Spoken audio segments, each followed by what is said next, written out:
We're at a small creek here, and we've been here before, but now that the water's quite a bit lower, we can actually see what's in the creek, see the bedrock a little bit better, and see what kind of mineralization and deposits we have here. First thing I noticed here is you have mineralization all throughout here with quartz. This is all quartz here. You have quartz up there, and this is all veining throughout a schistose rock. And I just want to pull this off because I see some nice mineralization there.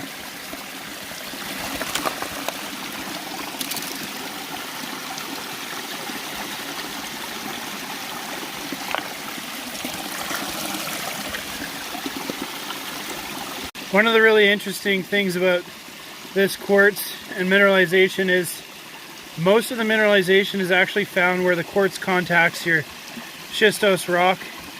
And the stuff that is mineralizing the quartz is mostly chalcopyrite, kind of in the middle there. But the stuff in your actual schist is more pyritic with a bit of sphalerite. So you can see absolutely nothing in the quartz there, and it's just mineralizing the outside where the contact is of these two.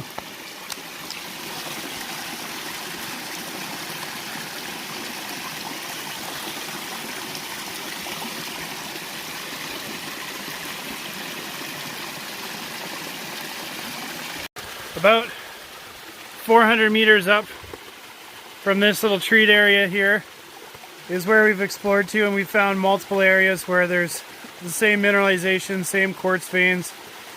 And what I'm actually thinking now, looking at it when the water is quite a bit lower, this right here is a vein structure that goes all the way down here, all the way here.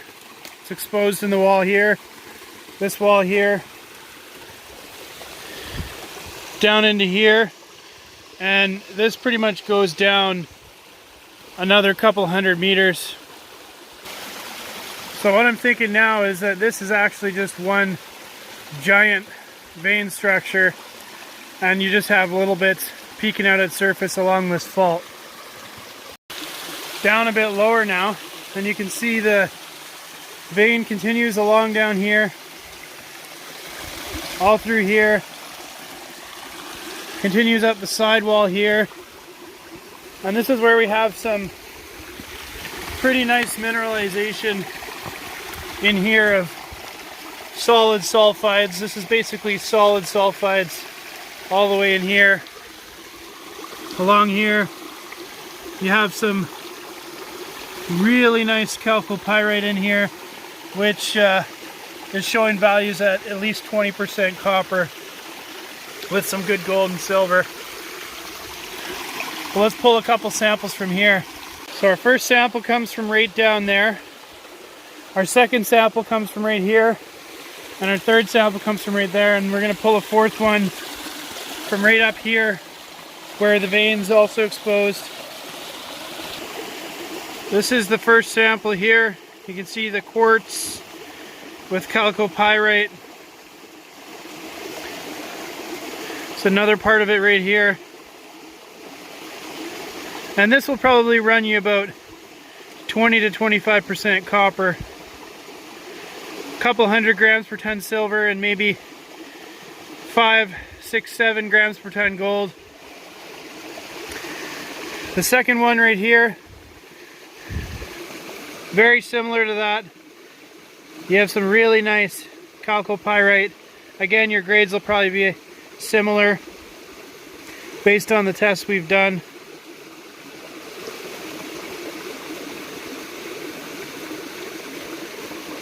And the third one right here, we pulled from right in here. You can see the mineralization exposed there and there.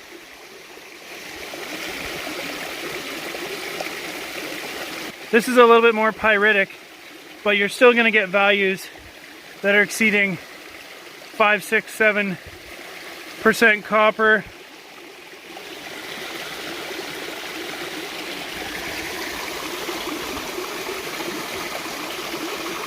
We'll hammer one of these open and show you. This comes from right here.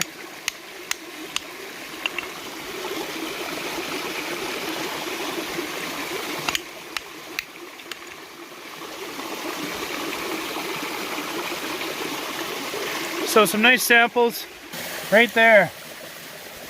Lots of mineralization right here, up in here, and this follows up underneath the waterfall right there.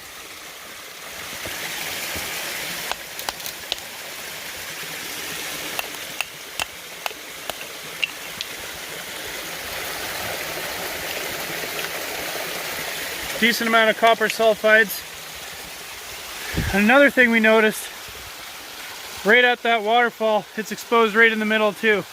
So we'll see if we can get a fifth sample, and what we want to do is average out from the 5 mineralized areas and get an average of what the vein width is and what the grade is over this 18-meter stretch. This is that fourth sample here.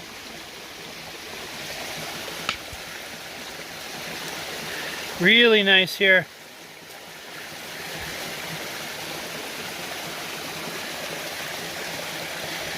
And we have another one from right here. As you can see, just loaded. And this is exactly similar to what you see farther up as well. So it's definitely, I think, from the same vein structure. So we got a large vein here, and this could extend easily 400 meters up this fault line. We just thought we'd pull out this whole chunk and show you. This is part of the vein. Look at that. Good 10 centimeters thick. Definitely nice. Look at how mineralized it is in there. This thing definitely opens up. I can see it on the side here as well. Now you can see a stringer right there in the middle of the waterfall. There's more along in here. And if you take a look right up in here, this is one giant 10 centimeter wide hunk of iron sulfides. Iron sulfides all up in there, and it runs up here. You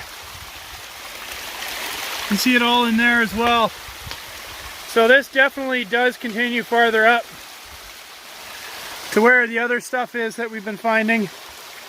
So I think this is definitely a huge showing that continues at least a few hundred meters.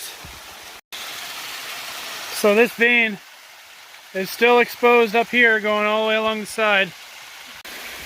Vein's exposed again here. We just pulled a sample from there. We're going to keep going until it runs out. We know it's exposed at the top in a couple areas, but we want to get the biggest sample over the largest area to give us a good idea. Exposed here too. Exposed right there and up there. We have more vein going up here.